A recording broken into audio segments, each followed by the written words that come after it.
In this episode, we speak with Manish Mehta, the business unit head of Health and Life Sciences and Telecom, Media and Technology at Eviden, a division of Atos. Manish leads a $400 million business unit focused on driving digital transformation across North America's healthcare and life sciences sectors, including payers, providers, pharma, medical devices, and health tech. He brings deep expertise in AI, cloud computing, and data analytics to improve patient outcomes and streamline healthcare operations.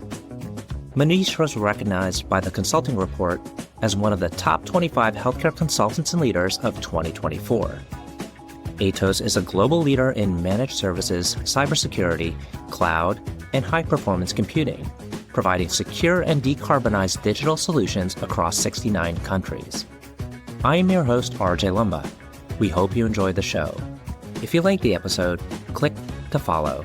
RJ Lumba is the executive chairman of Market Insight Media and managing partner of GrowthCap. He is the host of Top Consultant, a podcast featuring today's best consultants who advise and provide services to corporations, governments, nonprofits, and other organizations. Executives and key decision makers tune in to Top Consultant to identify the most knowledgeable and experienced consultants for their most important projects. Manish, thank you so much for taking the time to chat with us today. It's a delight to be with you. It's a pleasure, and thank you for having me. Maybe to set the stage for the benefit of our audience, tell us about Atos and, as part of that, the history of the firm, and then we'll go into kind of your track record with the firm and position with the firm. Yes, definitely. Atos is not a new name. It's a global conglomerate headquartered in Paris. Atos is probably one of the only few companies on the planet that can provide a full stack service to its customer, primarily from providing world-class infrastructure services to cybersecurity, to digital applications, to data and AI, to digital workplaces, and obviously high-performance computing and some of the very special products that we have in the market. So it's a roughly 10 billion euros company, around 70,000 associates worldwide, operating from almost all known geographies and servicing customers across the globe. And you've been with the firm for a good number of years. When did you first get your start with Atos? I have been with the company, although I came from an acquisition side, but Atos was always well known to me. I always respected the name Atos, even when I was starting my career. But considering coming from acquisition as my term at Atos, it's been 24 years now. Excellent. And now you're in a leadership position. Can you tell us about your domain? Yes. So I am part of the executive committee for North America. I report into our CEO, Michael Grunberg, and I am responsible for two business units for Atos North America, primarily Health and Life Sciences, which is the largest business unit here for Atos, very progressive, work with varieties of customers. And then from 1st of this year, I'm also responsible for our TMT, Telecom, Media and Technology business unit, which focuses on a lot of telecom providers, a lot of technology companies, a lot of media broadcasting companies and things like that. So I have responsibilities for two business units. What should executives know about Atos? You know, when you look at the landscape of consulting firms out there, you can almost segment them out. There's the majors where the well-known names, you can see their logo across stadiums at sporting events. Then you have like mid-tier, then you have boutiques. What should executives know about Atos? When should they be thinking of your firm for a certain project? Yeah, the way I term Atos, right, is one of the only few companies that can provide enterprise class full stack capabilities to our customers, which means that we are large enough to deliver and at the same time we are nimble enough to listen to our customers. So we provide unique operating models where a customer wants to do, let's say, a minimum viable product. We do that very well. All the way to a full stack ITO, right, where a customer wants us to take us their data centers, exit from the data centers, modernize their application on-prem or on the cloud, take over the operations, security, everything, right? The full stack. So Atos has the capability in-house that we can deliver, right? So we have our own data centers where we can host our customers. We host massive workloads, or be it modern workloads or even mainframe for that matter. We have our own security, infrastructure and security products which can, really help our customers set their security posture in a much more better fashion. And obviously all the digital work. So everything that I am saying, we don't have to sub to anybody. We are the company who provides that in-house. So from MVP to an ITO and everything in between is what Atos does very well. And as I said, we are large enough to deliver these capabilities at scale. But at the same time, we are nimble enough, simple enough to listen to our customers and be flexible to their needs.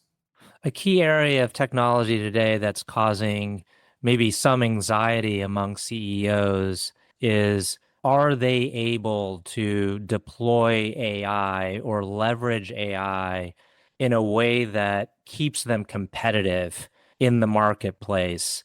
How are you helping your clients with AI? Yeah, I mean, AI is relevant these days, right? We cannot have a conversation like this without speaking about AI and especially Gen AI. Now, Atos has taken a leadership position on AI even many years ago, but we are keeping it very pragmatic for our customers.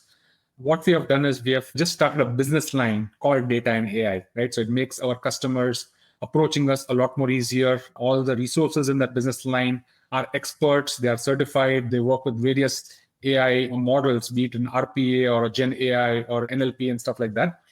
But for our customers, right, we are making it very practical for them. So basically, there are three main things that we advise our customers on. One is with AI being such an important aspect for everybody, customers have invested into their core platforms. It can be an ERP, it can be Microsoft Stack, it can be SAP for that matter, right? And many other domain specific, like healthcare uses Epic as an example. These platforms natively provide AI. So we are now evangelizing our customers to make use of these investments they've already spent money on and implement these AI features, because that is a low-hanging fruit, right? Why not use an AI feature that you already paid for? So we are now going to our customers with use cases on how they can use an existing product or a suite they have purchased and just unlock the AI features for them to be more efficient for that matter. The second category is where we are trying to create value for our customers by differentiating through accelerated AI use case development. And our AI leader, Brian, is one of the industry experts in this. He has hundreds of use cases that he has developed on AI for various industries that we are able to present to our customers and say, if you want to automate check processing, refund check processing, we have a solution and an example of that, right? So they are able to accelerate customers' current processes and bring in AI efficiency, not just on the business side, but also on the IT side by making their workforce more productive. And the third category is more advanced AI use cases. And again, this also goes back to what few things that only Atos can do, right? We have our own supercomputing line that can run sovereign AI workloads. And this is not for everybody. This is only for research institutes, a lot of R&D companies who wants to really do cutting edge AI work, but also want to keep it private. We have an offering where we can help them set up their own small language model or a large language model running on an NVIDIA stack, running on the supercomputing platforms that we have. So it's a full spectrum of AI, and we are able to make it very real, very pragmatic for our customers to leverage the most low-hanging fruits and then progress towards the more advanced use cases. I'm curious if you've had maybe one of your larger clients, or actually it could be even like a medium or small client, who's come to you with a specific ask about AI and how you were maybe able to deliver on that, and you look back on that challenge they presented and you have a sense of satisfaction for how you were able to help this client. Yeah, many examples. Unfortunately, I cannot be very specific because of the confidentiality, but that's day to day, right? Customers have obviously, in a lot of regard, customer teams have become more knowledgeable, more advanced, right? Because again, AI is more of a sustenance now, right? It's more of a survival game. So customers are coming to us at times challenging us, right? That, hey, why don't we try this and increase the productivity with the end goal of being more efficient and reducing their cost. But we recently won an award, right, by one of the large automation company, right, where we implemented a very unique AI-based processing solution. We were publicly awarded along with the client and along with the product company. So that's very recent, and I hold that very dearly. These are the examples of work that we do, especially in the AI side. Mm-hmm. A lot of consulting firm success depends on the people, and you must have very good training internally, mentorship internally. Can you tell us a little bit about how you go about recruiting? So Atos, even the legacy DNA of the company, right? It's a 35-year-old company. The DNA of the company was based on R&D, right? And we have 2,500 patents that our company had developed. So there was always a focus on the upliftment of skill set, challenging people to do more. And one of the way we do that is by motivating and incentivizing certification. We have hundreds of certification that our people can do. And obviously our HR teams, they run various campaigns to allow people to certify. A lot of times certification is built as part of people's performance evaluation processes, right? So there are various aspects, but by and large, right, I have seen our employees are self-motivated to get certified, and we have partnerships with all the major hyperscalers who offer their training programs to us. There are various levels of training. So a lot of these horizontal training are available, but on the industry side, we also have a lot of vertical trainings, right? So in healthcare, we have various trainings where people can start understanding the basics of healthcare, and then they can advance to a more advanced level of healthcare expertise that they create. So a very rich content and course curriculums we have, both for horizontal training and vertical training, to be more relevant to our customers. Mm-hmm. And how do you stay ahead of the changing technology landscape? What are the things that you're kind of most focused on in terms of subject matter? So I have always considered myself a technology enthusiast. I love working on technology. Although I don't get a lot of time now, I still enjoy coding, right, if I get the opportunity. So I'm pretty hands-on when it comes to stuff. And that kind of the curiosity always drives me to find out what's happening now and what's coming next. So it's just based on my self-interest that I keep myself up to date, although I don't get enough time these days. But I try my best, right? And our business line leaders, right, who are owning the business line, as I said, there is one gentleman by the name Jerry Matthews, who's owning digital business line. He comes with a lot of contextual knowledge on what's happening on the digital side. Brian comes with a lot of AI experience. There is Javier, who's one of the experts in hybrid cloud and modern cloud and cloud infrastructure. So we as a group are pretty technical set of people, right? Everybody in the executive committee knows the subject matter expertise very well. And there's Wendy Simmons, right, who's one of the experts in digital workplace. So I'm surrounded by people who really support each other, right, and uplift each other, especially when it comes to what's happening next in the industry. I'm curious which software companies and solutions you're most impressed by. Could be either one of the big incumbents, or it could be, maybe a newer software company. When I wear my business unit hat, right, there is always a sense of practicality that we need to have, also keeping an eye on what's happening out there. There are a few software companies that have a big impact in the industry that I manage. Salesforce is probably number one. Microsoft, AWS, Google, all three are having sizable impact from a cloud perspective, right? All these companies have now started creating industry-focused solutions. You have Microsoft Health Cloud, and then Google has their own health aspects. AWS has got so many health connectors. So all these companies definitely make an impact. ServiceNow is another one, right? So there are many companies that are relevant today from the way our business is running. Looking a few years down the line, right, we are keeping a close eye on some of the AI developments happening out there. So things like Hugging Face, Anthropic. There are some more unique players, right, which are trying to disrupt the market. So we are keeping a close eye on it. But again, we want to keep it real now while making sure that we are not missing the boat on a next wave of technological evolution is where I operate. Excellent. I wanted to go back a little bit to your experience because we didn't get a chance to kind of like walk through your path as much, but maybe if you could shed a little bit of light, for our audience, we have a lot of consultants that also listen in. And so you got your start and then you worked with prior firms, but maybe just shed a little bit of light on how you got into consulting and then your ability to kind of progress through your career.